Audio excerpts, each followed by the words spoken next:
Okay, thank you everybody for attending this webinar. We are still waiting for all the participants to join. Thank you. So probably we are waiting for just another 2 minutes.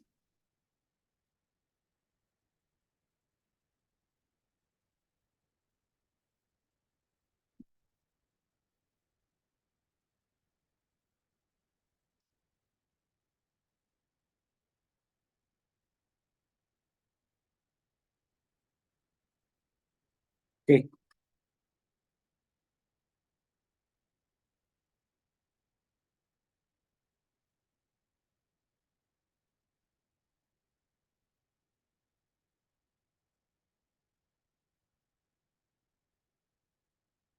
Okay. Let's start. Hello. Good evening, ladies and gentlemen in Indonesia, and good morning from people in European countries, especially for Nadi and Dafna. Welcome to webinar New Film Story: The Cases of Indonesian Cinema, organized by Film Department at Binus University in collaboration with the National Office, Binus University. My name is Ekky Imanjaya. I'm a lecturer at Binus Film, and today I will be the host for this webinar. And this webinar is about, as it told in the title, new film story, meaning we are talking about a new kind of approach in research, in archive-led research, because in old film history, many film scholars always focus film as to see films as art forms or the reflection of reality. But today we will focusing on the new film story, which discuss films as the site of cultural and social exchange. Okay. And today we are very honored to have two speakers. The first one is Dr. Nadi Tofighian, a researcher and lecturer at Linnaeus University. He has previously been a lecturer at Cinema Studies in Stockholm University, Moderator University, and the La Salle University Manila, and a postdoctoral research fellow at Yale University. He is a special issue editor for early popular visual culture, a member of board of Swedish Film Institute, and currently working on his monograph. Hopefully it's already published yet. Let the Americans show you the early cinema in U.S. colonial territories. And he completed his doctoral dissertation, blurring the colonial binaries, turn of the century transnational entertainment in Southeast Asia in 2013. And the second one, last but not least, is Dr. Dafna Ruppin. She is the author of the Komedi Bioscoop, Early Cinema in Colonial Indonesia. Her doctoral thesis at Utrecht University was focusing on the Komedi Bioscoop, the emergence of movie-going in colonial Indonesia, 1896 to 1914. She is currently a London-based translator and editor. So welcome and give a big applause virtually to Nadi and Dafna. Okay, great. It's okay. Okay, let's begin. So this is the rules. First, I will invite Dr. Nadi Tofighian to have his presentation, 20 minutes. And then later followed by Dr. Dafna Ruppin for 20 minutes. And then after that, we will have a Q&A. And we have plenty of time until 9 o'clock in Jakarta time. So please, Dr. Nadi Tofighian, the time is yours. Thank you. Thank you so much, Ekky and Binus University. I'm sorry about a bird flying in. It's part of the Zoom life and post-pandemic life. It's so great and such an honor to be here with you, and so impressive to see such a large turnout. I'm not at all spoiled to see hundreds of people listening to my research. So it's a very big honor to talk about my research with you. Let me share my screen to also show you some images of my research. So I've had the pleasure to do a lot of research in Southeast Asia, and in contrast to both Ekky and also my colleague Dafna, I'm not primarily an expert on Indonesian cinema. I research a little bit more about some of the neighboring countries, but I spent a lot of time also in Indonesia, and I also think in order to study and understand a lot about the movements within cinema, you have to also look in each country to get like a larger Southeast Asian connection, because the world was connected at that time, and early cinema went from country to country.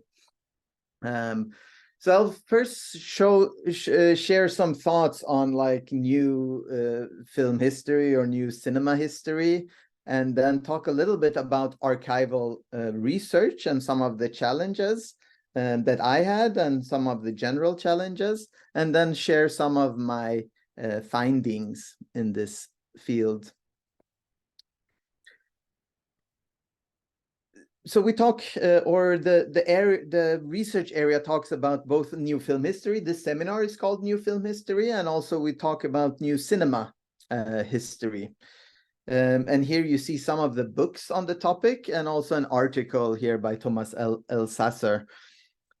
So new film history emerged before new cinema history, and the purpose of both of these is to look not only on films and filmmakers, but on the social and cultural history of cinema. The important part is looking at the audience, looking at the experience, looking at distribution of film and the cultural exchange. I remember when I did my research, started doing my research, the term new film history had been used, but it wasn't very, very common to use that term. But also the research, although it is somehow new, but it is an idea that has existed earlier as well. A new film history, I found like an article already in 1974 in the journal called Film History by J. Leda, talking about we need to have a new approach to film history, because the problem of film history for a long time was that there was too much focus on films and filmmakers without thinking about the cultural and social and political impact of cinema. This also had the effect that most of film history focused on Western cinema and Western filmmakers. So this is something that in this case of Jay Leda and other students and researchers at New York University tried to create a new course where they looked at film history in new ways. And then this book, Film History, Theory and Practice, that came 1985, so almost 40 years ago, which had a seminal impact. So this book talked about, written by Robert C. Allen and Douglas Gomery, they didn't mention the term new film history, but what they did was actually new film history. So they said we have to look at new sources and new resources to do our research. We can't just look at film and filmmakers. That is too simplistic. That just gives us one part of the image. What we need to do is to look at other sources. We have to think outside the box, and we have to look at, for instance, these sources that they mentioned here. We need to look at city and business directories, like look at an old city directory of, in our case, of Batavia or colonial Jakarta from late 1890s or early 1900s to see who was registered, who were the owners of cinemas, who were the owners of theaters. Was there a company registered that worked as a film distributor? Look at fire insurance map, go into public records, look at licenses when people apply to open a cinema. They argue that this opens up new knowledge about cinema. They also talk about photography. And as part of my research, for instance, I will come back to this slide. As part of my research, I found like these images of traveling filmmakers. This is not from Indonesia, though. This one is from Vietnam. But many of these traveled from place to place and put up like these big structures of films that were being shown. Look at specific newspapers about film trade papers. That didn't really exist in Southeast Asia at that time, but it's common in the US and UK and France. And most importantly, for me at least, was looking at newspapers. So much of my research is based just on going through newspapers. So I spent months, if not years, and Dafna probably did as well, going through all the newspapers I could find about from Indonesia and also from the neighboring countries from a specific period of time. I was particularly interested in the period 1890 till 1910. And the reason I wanted to look at 1890, as you know, there was no cinema in 1890, but I also believe in order to understand cinema, you have to understand what preceded cinema. You have to look at traveling entertainments such as circuses. You have to look at vaudeville shows. You have to look at performances of wayang kulit that existed there as well. So what kind of entertainment was there at the time, and what kind of spaces were there for people to gather? So going through newspapers and trying to find, here you see a newspaper, trying to find like something that was about cinema or something related to cinema. That was the challenge for me. But part of this is also, so if you want to do archival research, which is an important part of new film history, there are several challenges. So one could be lack of archives, or that you don't have access to archives, depending on where you live. If you don't live in the capital, for instance, maybe the archive is not there for you. What kind of language it is available, what kind of resources are even there.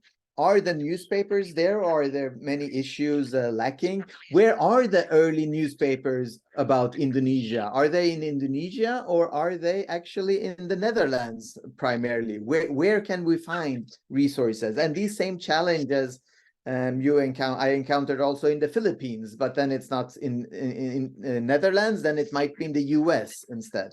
When it comes to research in Malaysia and Singapore, the material, if it's not in Malaysia, it's maybe in Britain.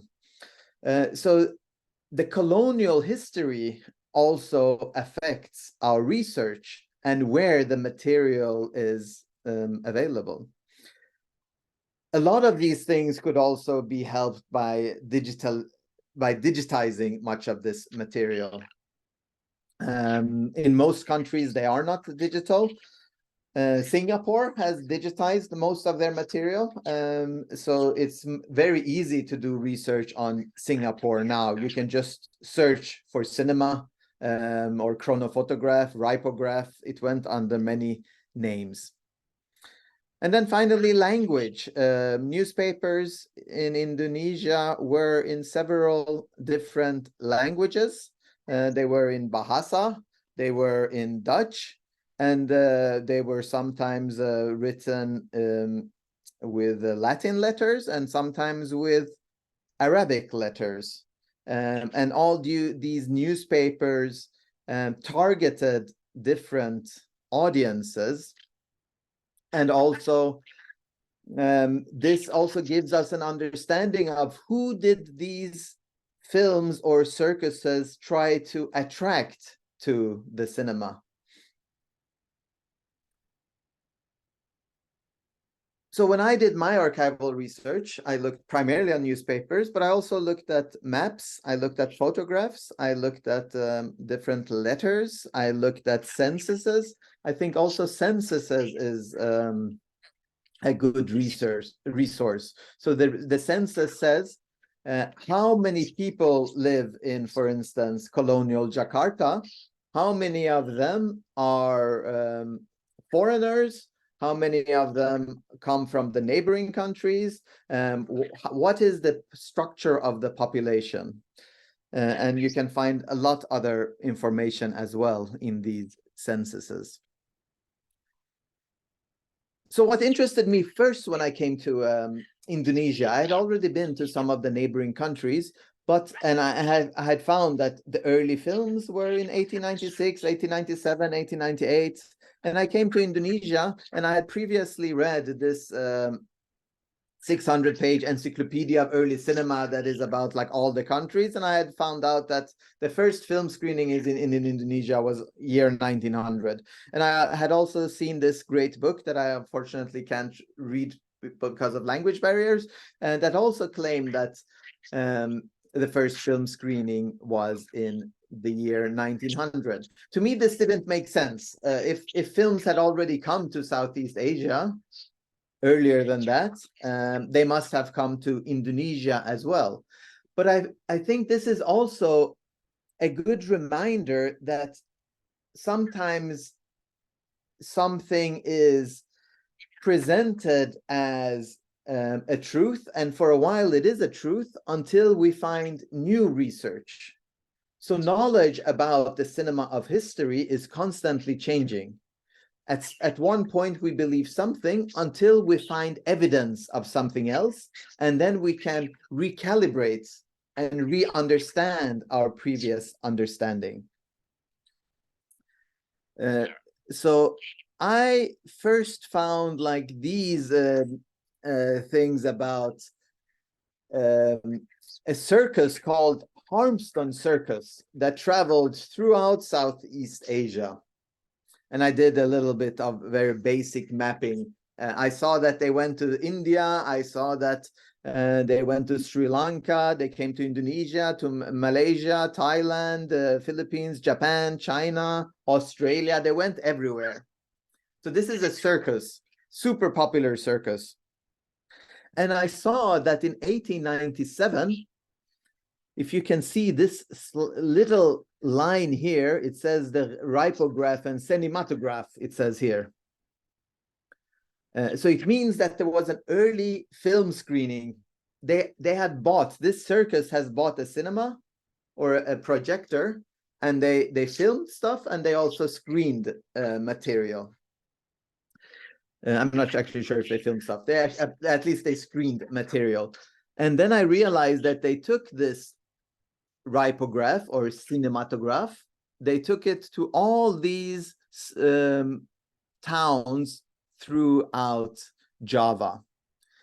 So this means that not only was there early film screenings in 1900, but it was also before 1900, but it was also not just in like Jakarta and Surabaya, it was spread throughout Java. Also smaller cities could experience film quite early on.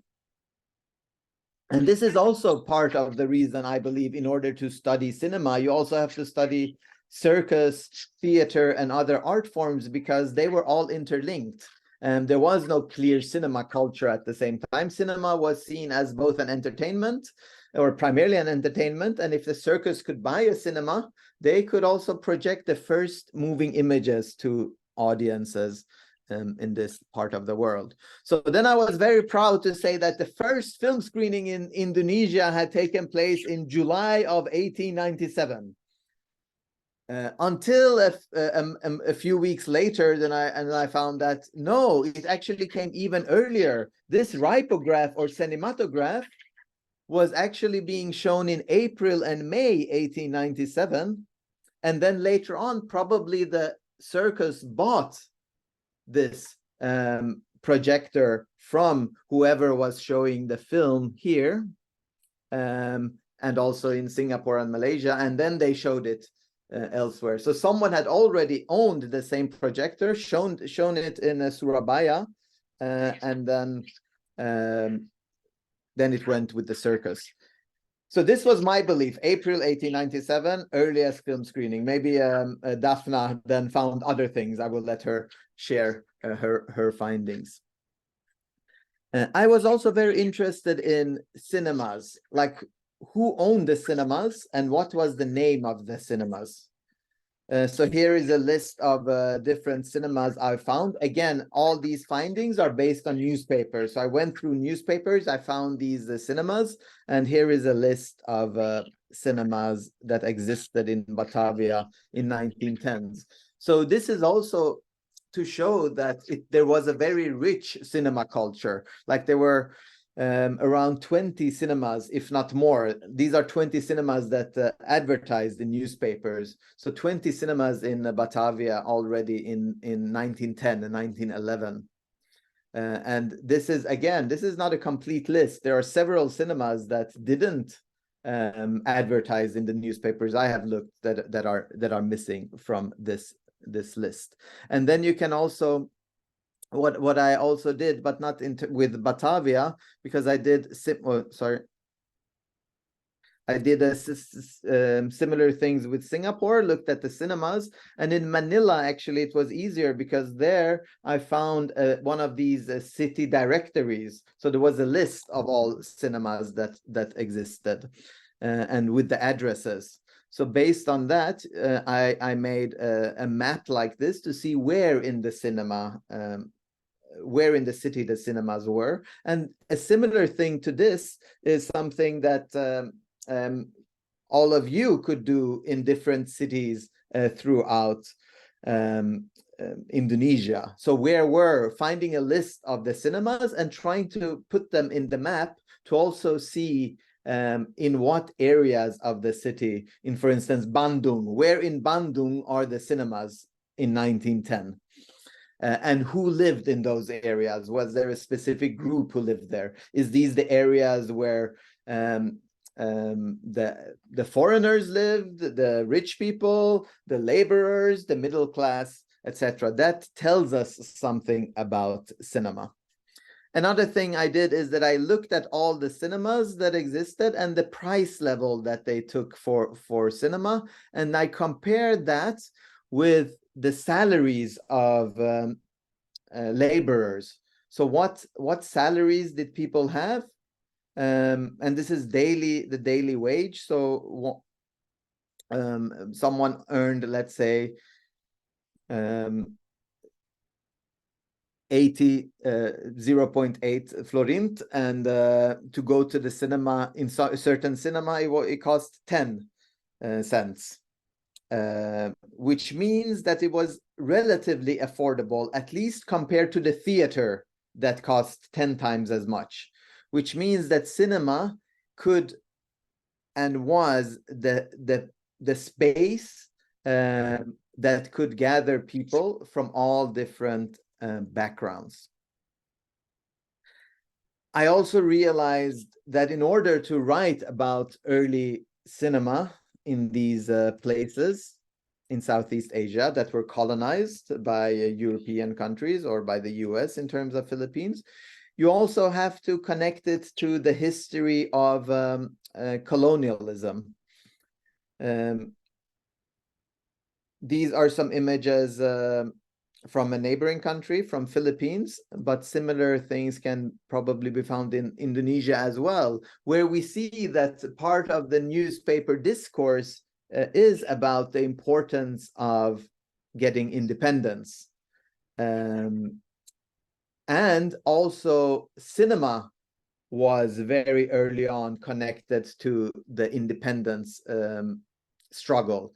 So when the countries, when Indonesia and Philippines and in other countries, when local people started making films in the 1920s, 1930s, this endeavor was directly connected to the question of independence.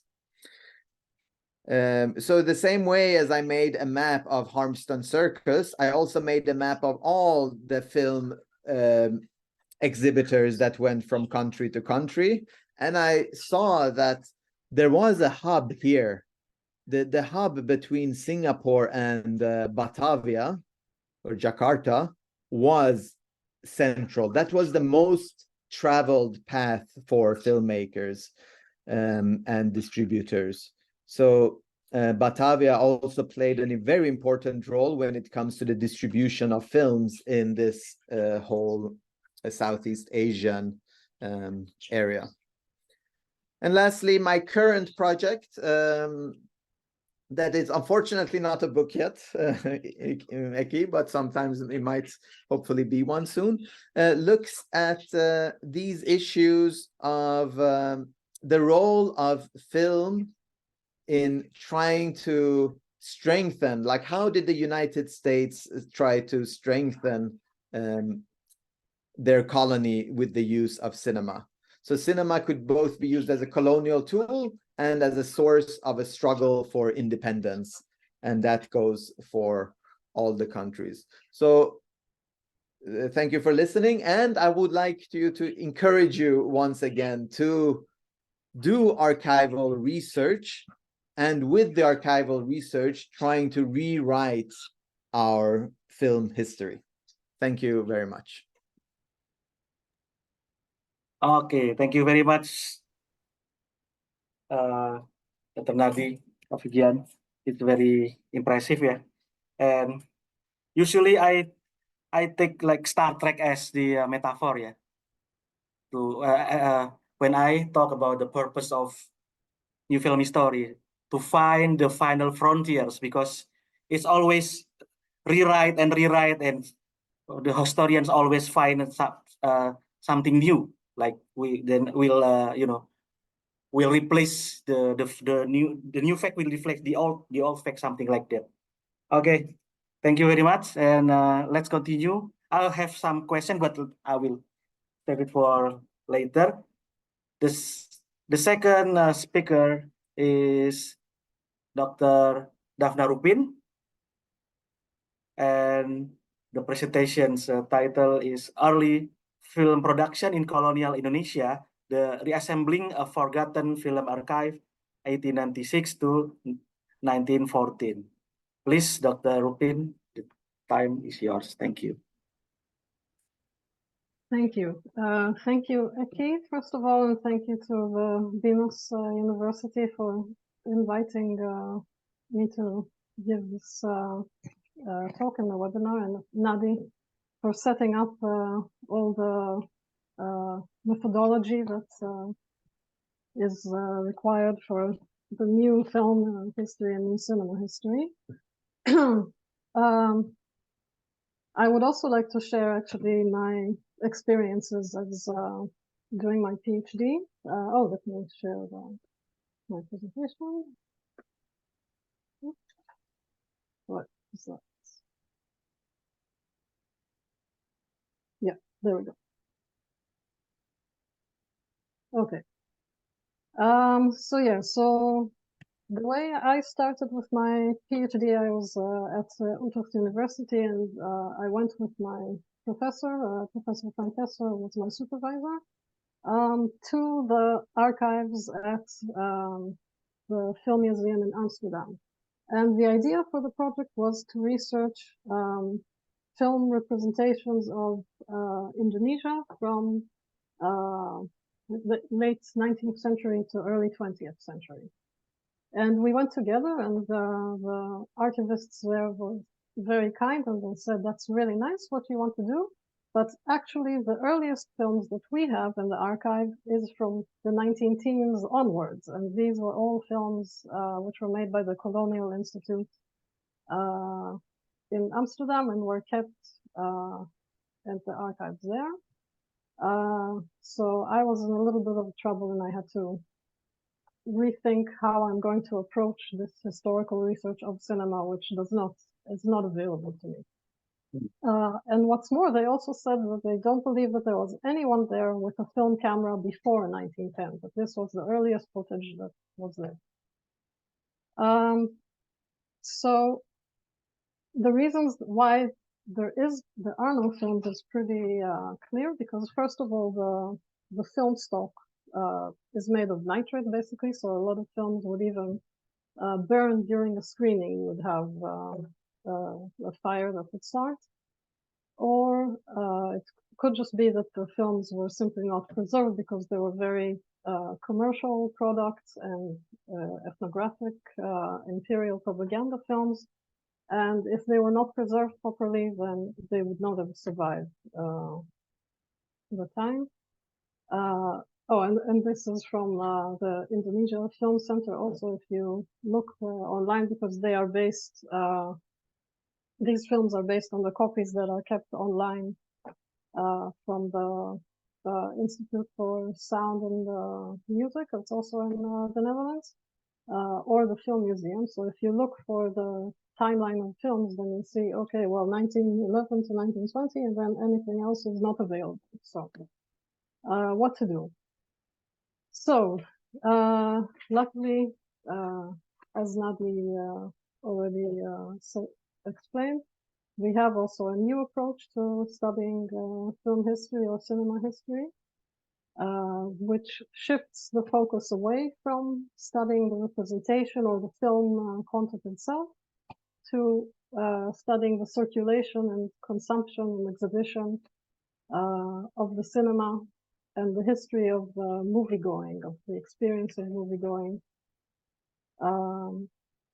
and uses all sorts of other methods rather than looking at the films, like all sorts of empirical, historical methods, and some people applied also some digital humanities and GIS, geographical information studies, but also interviews and memory studies if applicable, but not obviously in the case of someone who's researching material from the late 19th century, but possibly for your kind of research, this could also be something to be used. So then, based on this, I was able to come up with a new research topic, which was about the history of movie-going in colonial Indonesia from 1896 to 1914.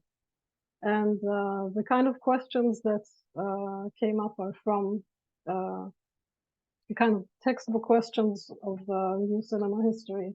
So I was thinking about who were these exhibitors who were traveling with moving images, which films did they have to show, which kind of venues they were shown, and a lot of the things that obviously Nadi was also concerned with. And I think one of the most, I remember coming to Stockholm and meeting you, Nadi, and I was just starting the research and basically was also holding like these books about 1900 cinema in Indonesia. And then you told me, no, I found already in 1897. So I thought, okay, I have to do some more work. So I started also going to all these archives and libraries and museums. Most of them are in the Netherlands.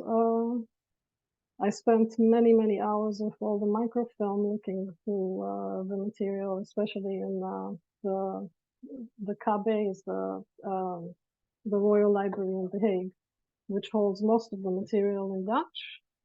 And then many hours also at the Perpusnas in Jakarta, which holds most of the material which is in Malay. And I really appreciate and thank all the people who were there, because they really allowed me to do a lot of work and even staying overtime, which I didn't even realize at the time. And the kind of information that I was collecting also, similar to Nadia, I was looking mostly at newspapers, illustrated magazines, any government documents that I could find, travel books, maps, and online databases, I was using the Dutch newspapers are mostly by now digitized. I mean, Dutch language newspapers also from Indonesia. And there's Singapore newspapers, and there's also actually the Australian newspapers have also been well digitized, and sometimes they mention things that happen in the region, which can be relevant also. But today, I wanted to focus, and actually this is very fitting to what Nadi was already talking about, was about the first, or at least the earliest, cinema exhibitor who I found in Indonesia, who was Louis Talbot, who was a French photographer in Batavia, Jakarta. And he, this is actually this is the cinematograph that you also found, but I found that he already had his first show in October of 1896. This is the advertisement, so it says the cinematograph, animated photography, science news, the biggest success in the whole of Europe.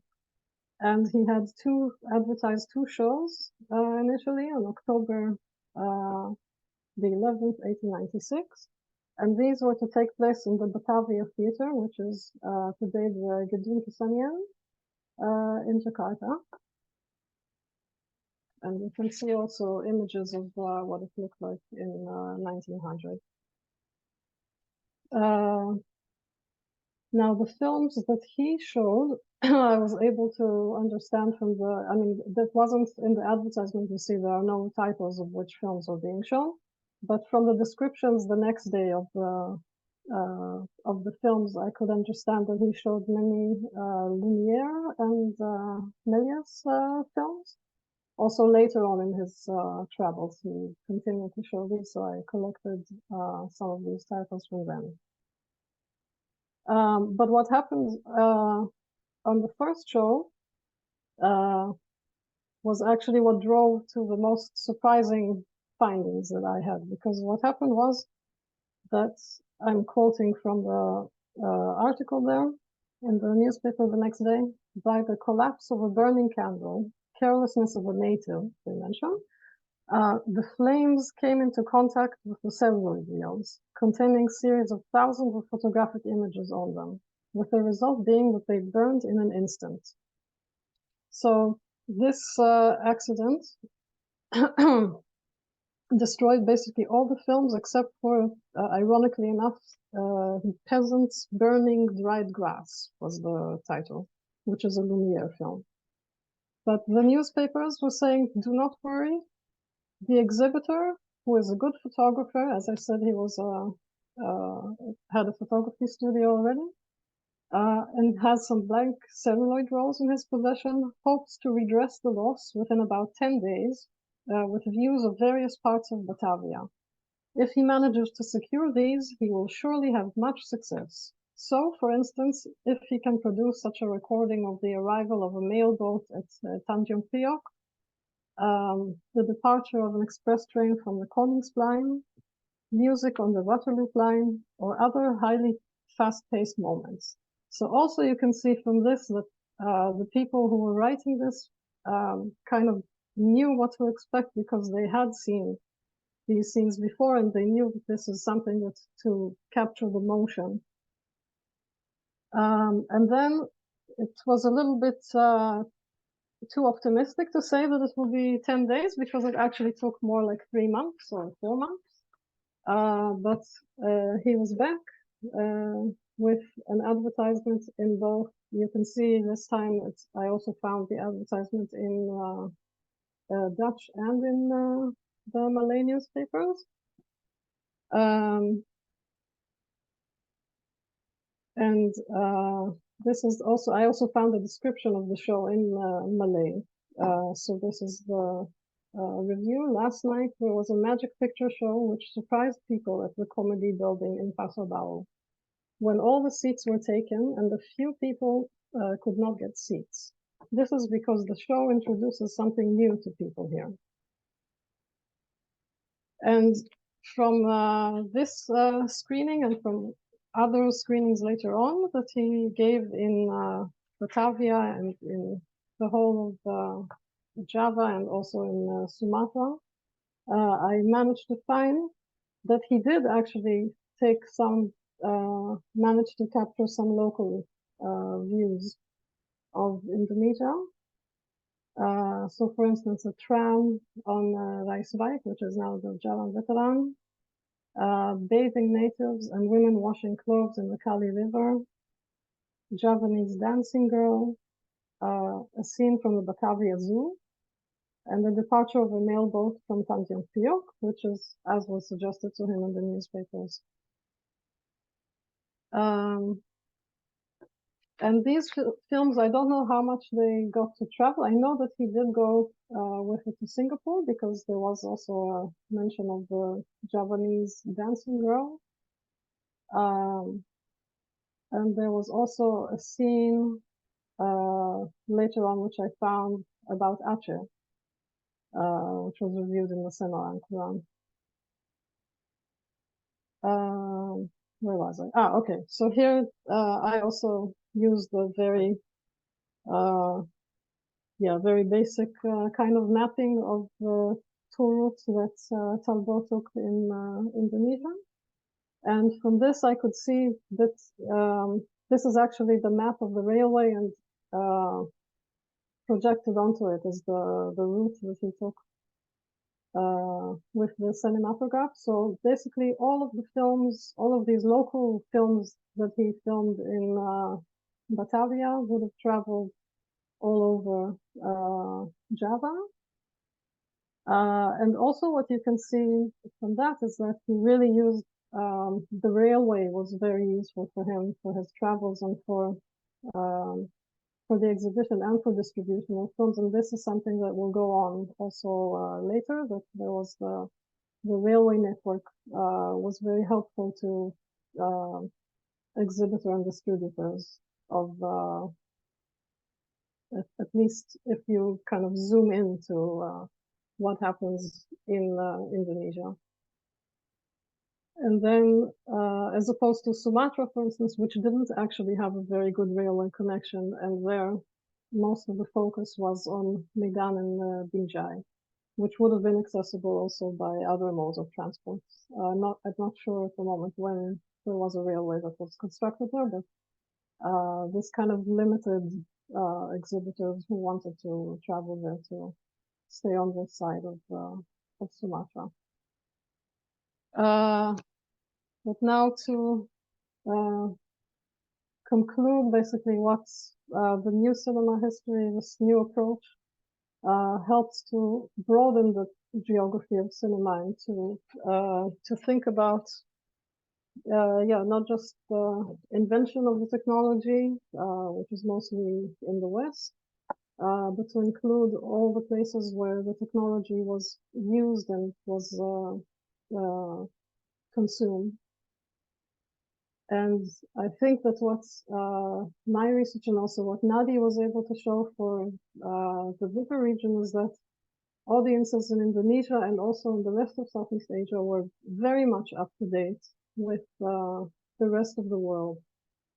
If you consider that the earliest screening that I found was basically 10 months after the first Lumiere shows in Paris, what's considered like the biggest news, then this is a very quick progression of the technology. And as I said, there were definitely local films which were made. They simply never made it to, in my case, to the Netherlands, but they definitely saw them over there. And in my book, I actually have more, even more films that were found. Where is it? I have like, 6, 7, 8 pages of lists of local films that I found which were made. So, yeah. Thank you very much. Okay, thank you very much, Dafna. very fruitful and very inspiring. And thank you both of you because you also discuss about the methodology, the methods, and how to read the archives and so on. And that's very important for me and for especially for my fellow students. Okay, next, before we go to the Q&A, I would like to welcome the participants. Yeah, there are 547 participants. Wow, thank you very much for attending this discussion. Feel free to ask some question to Dr. Nadi Tofighian and Dr. Dafna Ruppin, yeah, with by writing the question at the chat box, yeah. And some of them are Binus students, and some of them are from outside Binus University.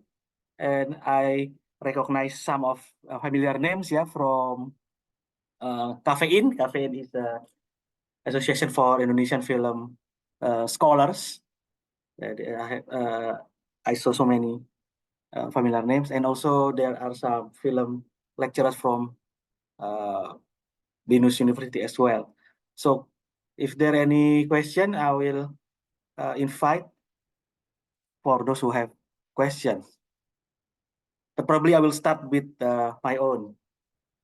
First of all, could you please, because when we are talking about, it's for both of you, yeah, we are talking about archive, so we talk about the old language, right? The old, even though it's Indonesian, but it's in old Indonesian, even though probably in Dutch, it's in old Dutch. And sometimes it's foreign, foreign language. So how both of you can cope with this situation? Because the old grammars and so on. And the second one, the context, because sometimes there are some, old terms that are not familiar in these modern days, and sometimes. So how did you cope with the language barrier or these language problems? Probably Nadi first. Yeah, so my approach, because language is of course very challenging, my approach was that step one was to just locate everything that was either about film or about something that I thought was about film. So I took a lot of pictures from everything that was of interest to me. And then together with like Bahasa speaking friends, colleagues, students, I went through some of the materials and got help with translation of words. But so I wouldn't have been able to do this without all the help that I got. But this also means that there might have been things that I missed and that I couldn't find because I didn't realize that this was film related. And that's also, if I may say something about digitalization, that would also be one of the challenges with digitalization. So if you would just search for terms, if you would just search for like cinematograph spelled the way we spell it now, you wouldn't have found any of these things. Like I had no idea that there was something called a ripograph that went under this name. You have to bear in mind that this is a completely new technology that has that goes with several different names, and some people just made up a name. Like if I would show a film, I could have just called it like Nadima or the Tofighianos. Like I can just make something out of my own name to also promote myself. So there is so easy to miss things that are related to cinema, especially in 1896, 97, 98, those early years when there's no terms. But yeah, help with translation was for me the key. Thank you. How about you, Dafna? Because you are your mother tongue is Dutch, so it's easier. But is it that easy? Because I think it's from old your era, right? Yeah, well, I mean, luckily for me,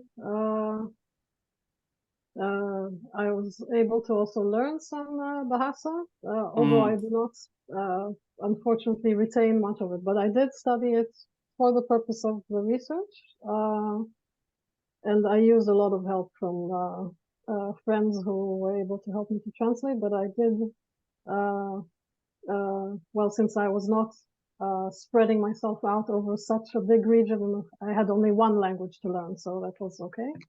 But yeah, I was also thinking about the kind of the dangers of digitalization and doing this archival research, because it gets then very easy. You sit there and you kind of type in something, and then results come out, but it cannot replace going to the archives and actually doing the research and sitting and looking at all of the material. Because the OCR reader of the text can, even if you do search for the correct term, it might not be good enough to give you the results that you want. So I went to many of these archives and just looked at the material. And actually, when I came to Pepusnas, I had so much material to look at, and only, I think, 3 months basically that I had time to look. So I decided to just look, to mostly focus on the material which was the easiest to access. So there's a lot of material which hasn't been switched to microfilm. So a lot of actual paper newspapers which are at the library, and the paper is basically falling apart. So that I thought, okay, I will just let that rest and focus on the microfilm material. Also, there's microfilm material which was not in Bahasa, or Malay as it was called at the time. So there's a lot of material in other languages which are lying around at the library, which I invite you all to look at and find more material from there. Okay. Thank you, Dafna. We have 2 questions, from the participants. The first one is from Dina Suwarto. Thank you for the question. Thank you for the presentation. It is very interesting. How do you validate a piece of archive, since official and popular publication might have different interests? Okay, who wants to answer? So do you consider like all of the archive? I mean, like the gossip one or do you have particular archives who you can use and you cannot use, but the official publication and the popular publication? So Nadi first, because when I did my research, it's like an ocean of archives, so it's very, very confusing. Which one should I, So how do you manage that? Probably Nadi first, yeah. Yeah, I think part of it is trying to like do a lot of research in order, or look at many different from many different sources and many different angles, to hopefully try to like corroborate to see if it is correct or not. So a lot of my material, and I guess Dafna's as well, is newspapers, and of course there are exaggerations and sometimes lies in the cinema, in the newspapers as well. Like these advertisements could also be like part of a marketing campaign. So yeah, so sometimes they hype like there were hundreds of people waiting in line to come and see our show. Like you find like these formulations sometimes, and that is one way of getting more people to come to see that, this is the latest fad. And another source that I was using is, and I think also Dafna mentioned this, is like these travel writings, mostly from Europeans or Americans who came to these regions, traveled around, and then experienced things. For instance, they experienced going to the cinema in 1902 in Batavia or in Manila.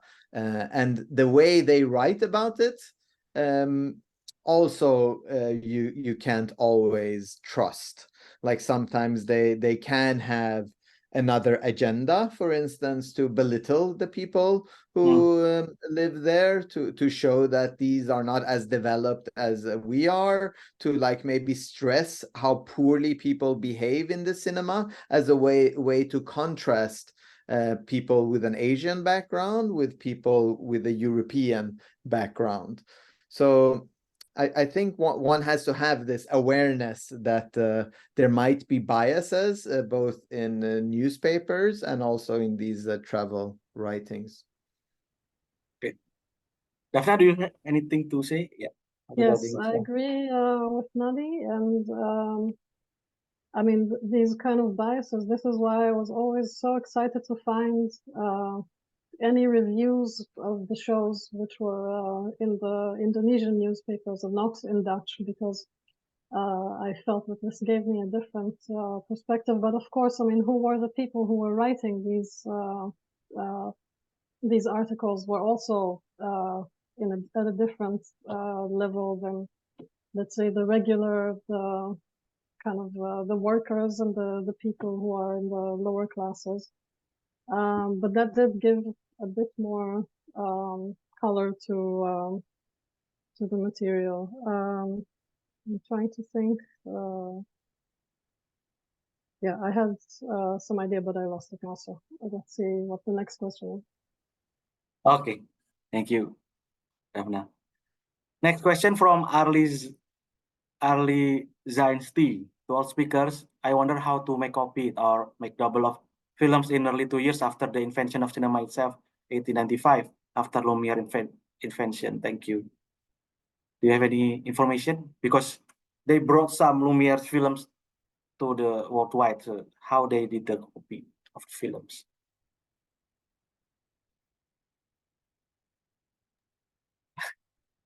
Well, they had how they made copies here, but so I don't think they made copies here, but like in and I am not exactly sure about the technological process of making copies, but like they had film laboratories that copied films in a similar way that they did it up until all films almost became digital. So they copied films in different film reels and spread them throughout the world. Like that was part of the distribution strategy. I guess in these early films that we are talking about, 1896, 1897, there was often someone who bought the films in France or England and the US and then took them on a boat and traveled with them. We have, for instance, a magician called Karl Hertz who bought films in Europe, and then he went on a boat, and then in the boat he also had film screenings in the boat. And then he came to Southeast Asia and traveled from country to country. So the copies were made in Europe. Exactly how, I don't know the technological process of copying, but I think it can be found, that answer. Thank you, Nadi. Yeah, I also can't really answer the question of how these films were copied, but specifically, for instance, this the exhibitor who I talked about, Talbot, he had, the device that he had was probably a cinematograph, which was the Lumiere brothers, and this was a special device that you could film and also use it to screen the film. So this is why he was able to actually produce local films, and then he immediately showed them, but then who knows where they ended up. Probably not in an archive. If anybody finds, let me know. Okay. And connected to that, if I may just spin on that. So this I haven't found in Indonesia, but I found, for instance, in both Philippines and I think in Malaysia as well, like histories of people just like Talbot who first film in a place and then they show the same thing in the cinema. So I found like advertisements in Manila that says, come to this square, Plaza Jyoti, at 12 o'clock. And we will film something, and then the same night you can see yourself and your friends in the cinema. So that was also part of a marketing campaign, and also part of us understanding like the production but I haven't found those kind of advertisements in Indonesia. But Dafna, have you found? Later there were. I don't remember it, but it was in the 19 teens, and especially in Surabaya. There were a lot of there was a lot of activity with cinema and in general also with popular entertainment in Surabaya, and there was the Netherlands what's it called? Oh, the East Java Bioscoop, and they had these kind of things also that they said that they would film in some festival or in a square. So that did happen there also. Great, thank you. It's the new knowledge to me as well. Okay, next question from Ifat. During the presentation, you mentioned that Indonesians were well informed about the technology. I'm interested in understanding the specific demographic that is aware of this technological advancement. Could you please elaborate on how this conclusion was reached? Probably for Nadi. For both, I think. Yeah, I'm not sure. Is it for me or was it Dafna who said the? I think it's the conclusion of Dafna, because Dafna said that Indonesian at that time already well informed. Well, I mean, this is also based on what Nadi was pointing out about the pricing of these film shows. So not probably very early in these 1896 shows, which were quite expensive, but over the years the prices declined. And they did have basically huge spaces for cinema, because the shows that I was showing was really in the theater, the fancy theater in Batavia. But then, as there were more traveling shows, then they would set up tents and what they would call like bamboo tents.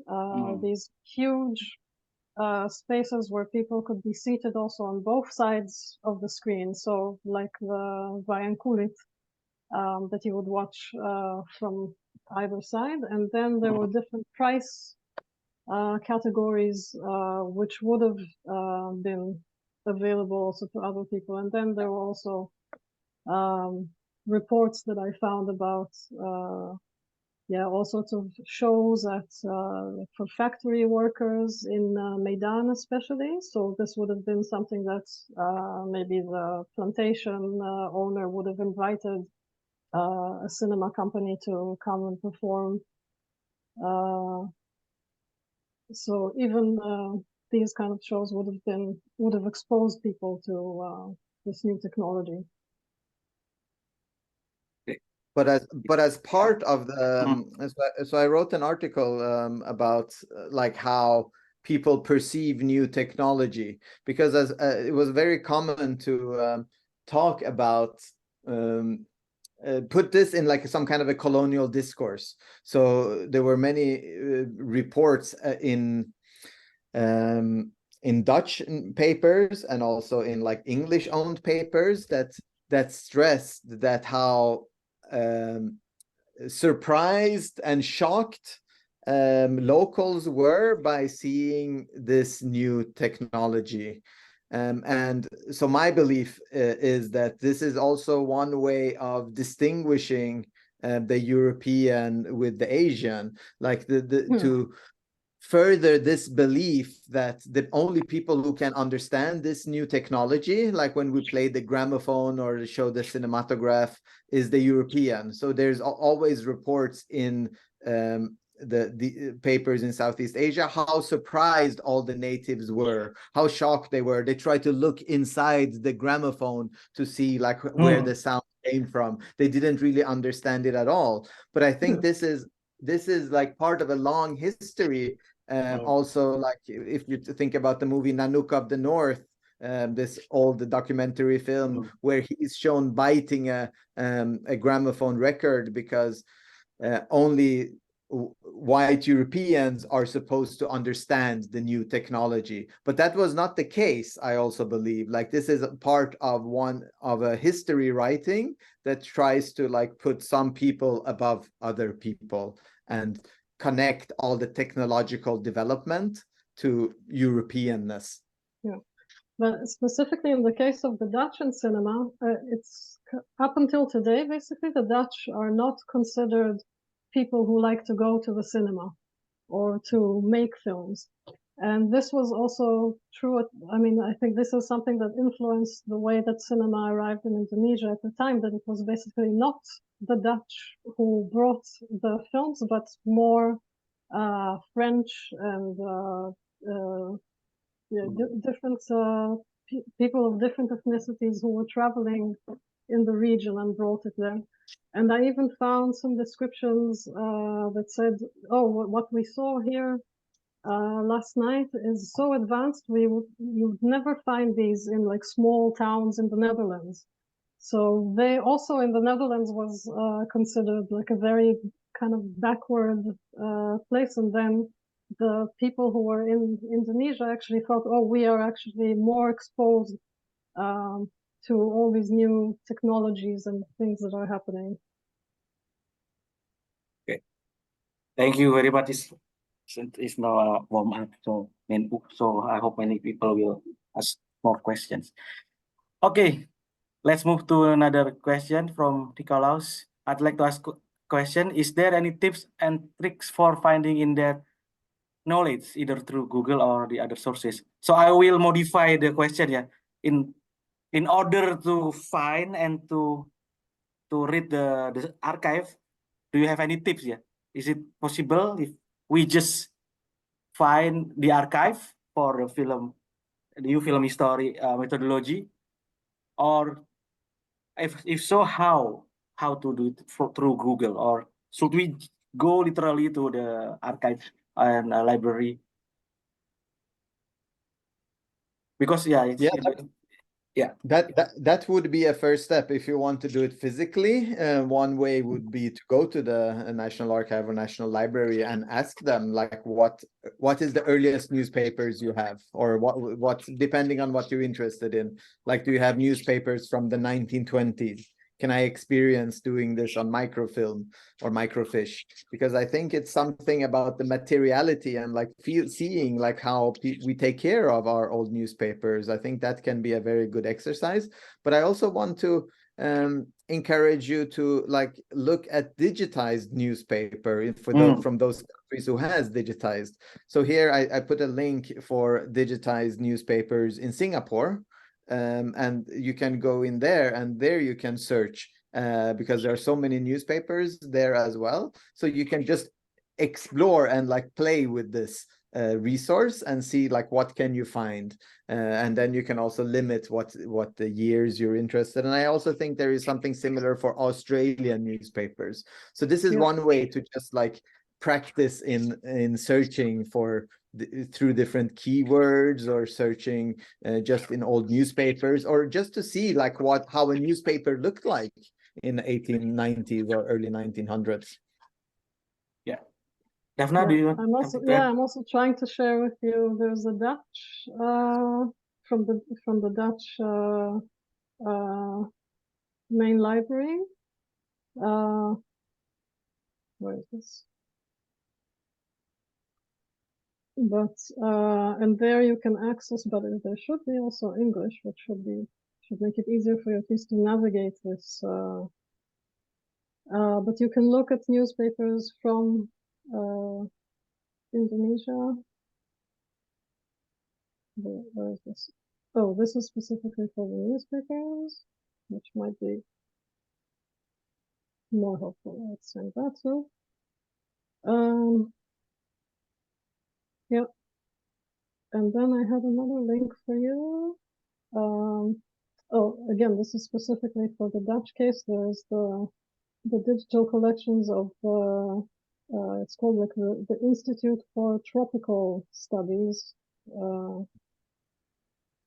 which they were actually the ones who originally commissioned films in 1910, and they have also a lot of material which is online, which you can find all sorts of magazines and travel books, and I just recommend to just look at material, look at stuff you just don't know what you going to find if you just search these archives, which already have these selected materials that could be interesting, then you can just look at that and see from there. And then, as we both said, it's really important to go to the library and look at the material itself, and not just to rely on these digital materials, because they will miss stuff that could be useful to you. But it's a good place to start. Okay, thank you very much. For those who for those who attend the History of Indonesian Cinema, my course and Miss Naila's course, we also have some list, of the online resources such as this what I will like like this one. So National Pustaka Nasional actually has a website dedicated to film figures, like this one. So it's this with Arifin Senur. So from Perfilman at Pustaka Perpusnas, they have so many clippings, They have so many clippings regarding some film figures as well. Then that's probably the good start. And in some websites like Journal Footage and Cinema Poetica,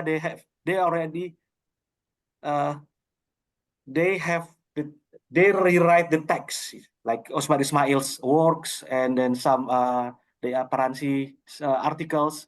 So they write it down once again, because it's very hard to, there are some two ways. The first one is to scan and put it there, and then the second one is to write the type it again. For Cinema Poetica, Miss Shadia from Film Department is the one who did all the Ustaz Ismail articles at the Cinema Poetica, and that's a good start, I think. Okay, thank you. Next. I'm also adding the Australian newspapers there at the bottom. Yeah.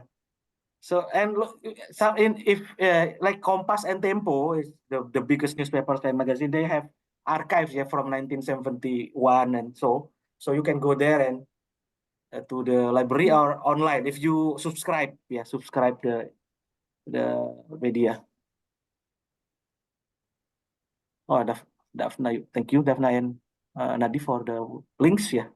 Okay, next from Samuel, I'd like to ask question for Mrs. Dafna. How hard is it to take care of a nitrate film? Oh, I did not do it myself, so unfortunately I don't know. But I do know that it needs very specific conditions, and those are not available in the tropics when you are traveling and to preserve it over time. Then it's not possible.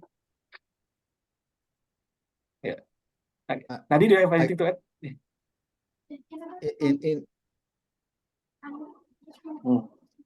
Okay, go ahead, Nadi.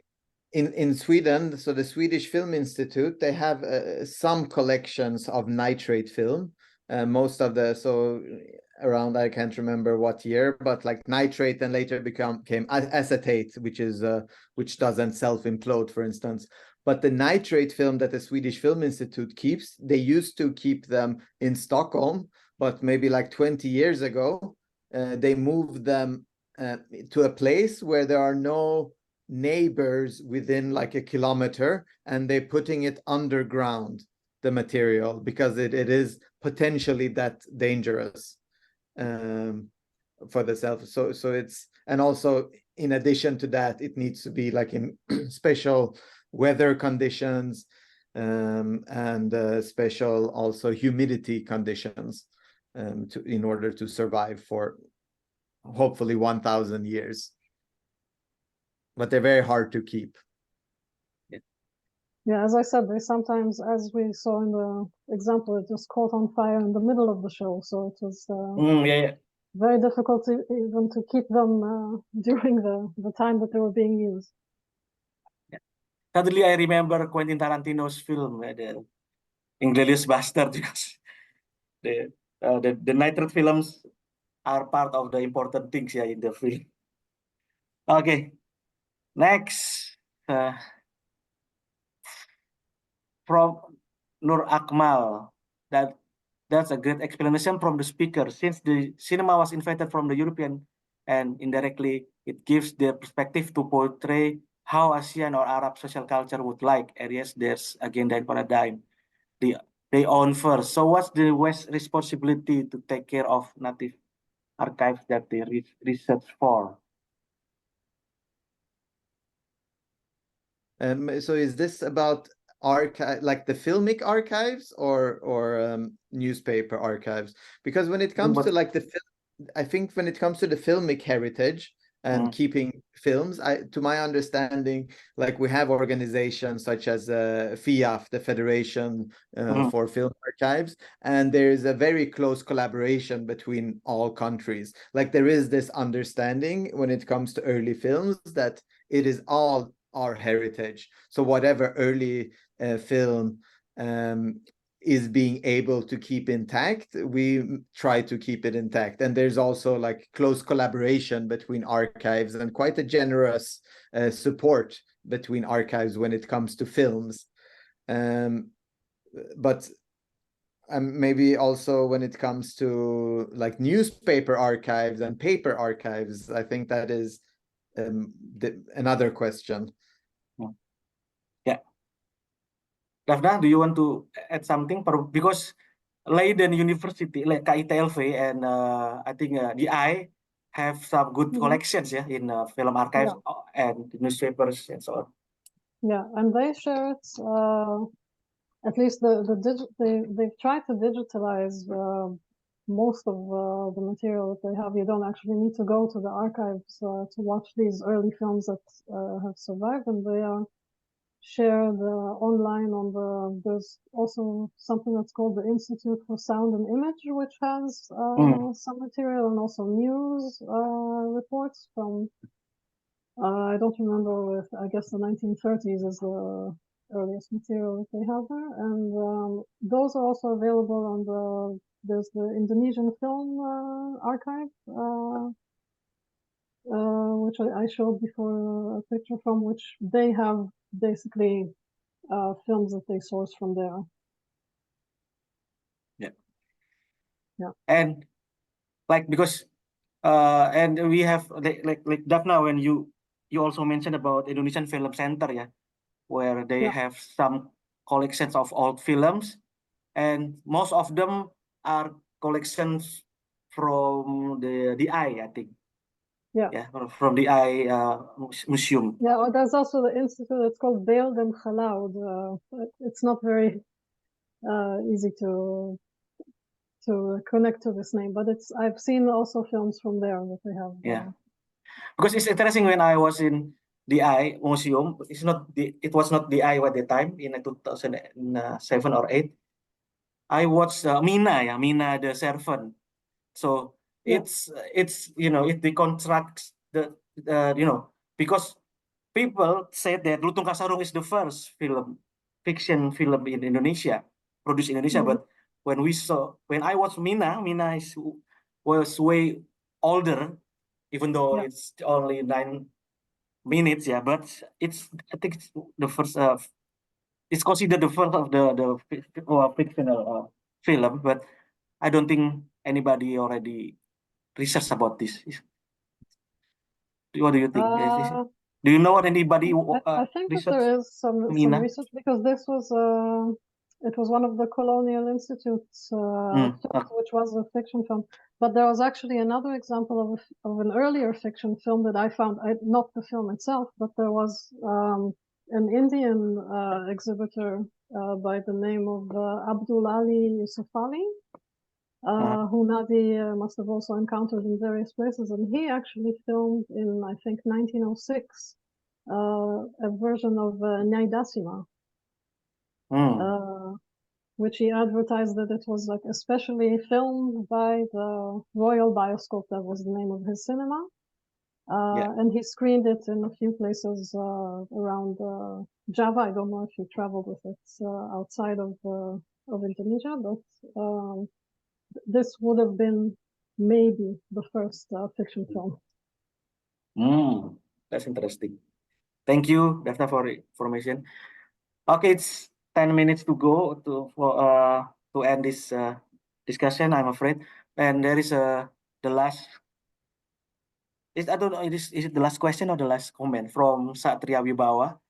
Thank you, Dafna. I found some of what I need for my research regarding Lutung Kasarung in Delver, but my next job is to translate the Dutch into English or Indonesia. So I think what it's related to what Nadi already said. Yeah, I think all of us need to collaborate with the English. The language person, the language expert person. What do you think, Nadi and Dafna? Okay, one more thing, Dafna, do you believe we can find Lutung Kasarung in Netherlands? I got a copy of the original script and promotion poster from the Colonial Museum in the Netherlands. That's everybody's question. Can we? I haven't come across it, so. Yeah. So, Nadi or Dafna, do you have any comment about difficulty to, it's always about language barrier, yeah. So what Nadi already said your experience, yeah, to collaborate with somebody who knows Dutch or who knows the old languages. Yeah. What do you think? Do you have any advice to Satria? Yeah. Or No, I think language barriers can be overcome through collaboration. Like we can together with a larger community, we can definitely solve like all these issues. And then like sometimes we don't need exact formulations, and sometimes also like these translation like Google Translate or other translation devices can also be of help just to make initial screening. Yeah, I mean, I sometimes use if I had a text in the old Indonesian, then I would basically type it into modern Indonesian and then put it through the Google Translate to get the translation. But yeah, it's important to just at the first stage when you're collecting all of the material is just to collect. I have so many photos, like Nadi said, I just whatever I thought could be interesting. And then later worry about the translation of it and see if it's relevant. Okay. Thank you. Oh, one more question.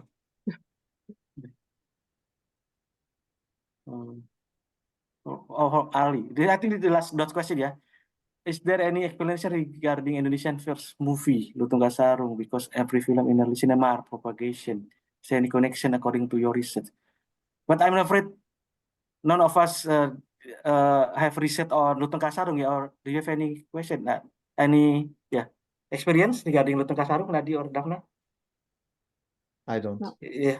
No, yeah.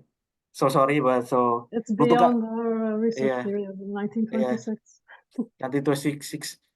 For both of them, 1926 is no, it's they are exploring the earliest period.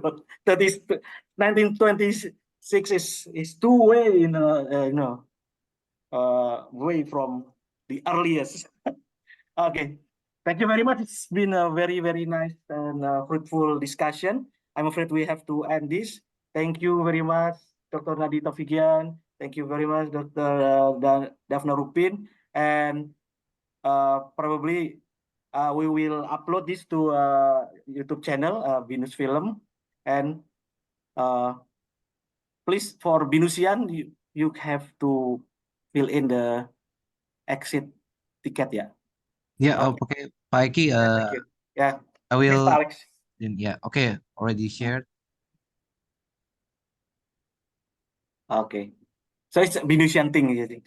Binusian needs to fulfill it, something like that. Okay. Go ahead, Pak Alex. This is the exit ticket. Please scan. And probably we need to take a picture, Pak Alex, ya Yes, nanti. yeah, okay. Is all of the 560 something participants. Wow, it is very overwhelmed, ya. Hopefully it's very fruitful for everybody. Okay, Okay. I think I will end the exit ticket. Yeah. There is already the link Yeah. of exit ticket in the chat box, yeah, guys. Hmm. We will take a picture. Yeah. How many slides? How many pages do we have now? Wait, yeah. Stop share. I think it's a new record, yeah, for the participants. Yeah. for film department, I think. I think we are ready. What? Wait.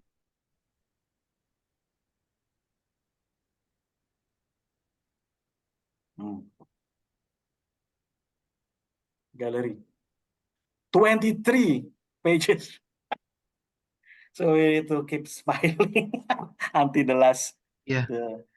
Okay, guys, maybe you can open your cam for a Yes, while. please. I think we can just take few pages, yeah, Pak Ekky, yeah? Yeah. Sorry. Yeah. For those of you who can open your camera. Okay. Okay, I will take the picture, yeah. Okay, 1, 2, 3. Cheers. Okay. And while the photography is taking place, thank you so much once again Yes. to Binus for inviting us, and for Ekky for moderating this, and for my co-panelist Dafna, and for all you students and others who came here. I'm still so impressed by the number of people who Yeah, are same here. No problem. Thank you for having us here, Nadia, Dafna, and for sharing the knowledge. Okay, Alex? Okay. Yes. Okay, I think yeah, we can. That's all. Yeah. I've got 3 pages. Okay. I think that's enough. Yeah. Okay. Thank you very Okay, much, thank you very Nadia, much. Dafna. Good night, Thank you. everybody. See you And in good the morning, next yeah. webinar. Okay. Yeah. Okay. Bye-bye. See you. Thank you very Bye. much. Okay, bye-bye everyone. Dafna and Nadia, I hope we can collaborate more, yeah, in the near future. Great. Oh. Thank you. Okay, you can leave, guys. Yes. Go ahead if you want to leave. Thank you.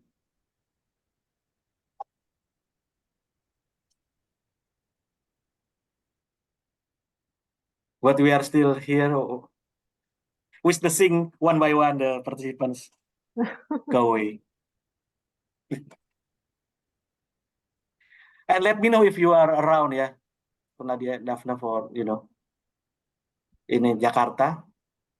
And hopefully when I'm around London or Stockholm, I will let you know as well. That would be lovely.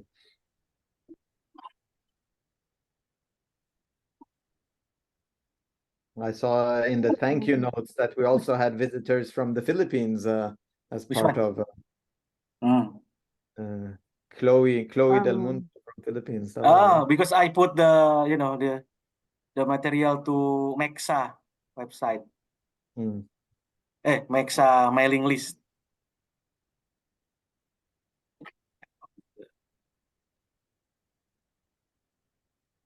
So what time is it there in London? And in what is your city again? The name of city, Nadi?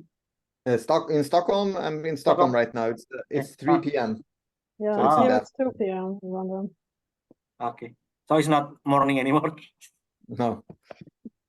Yeah. Okay. I think that's all. It's still. Thank you, because it's already 9 o'clock. Yeah, Pak Ekky, you can end the meeting from your side because you're the host, Pak Ekky. Okay, thank You can you. end the Thank you meeting. once again. Thank Thank you. you. Bye-bye, Dafna. Okay, Bye-bye, thank Nadi. you. Thank you, Pak Alex. Bye. Yeah, thank you.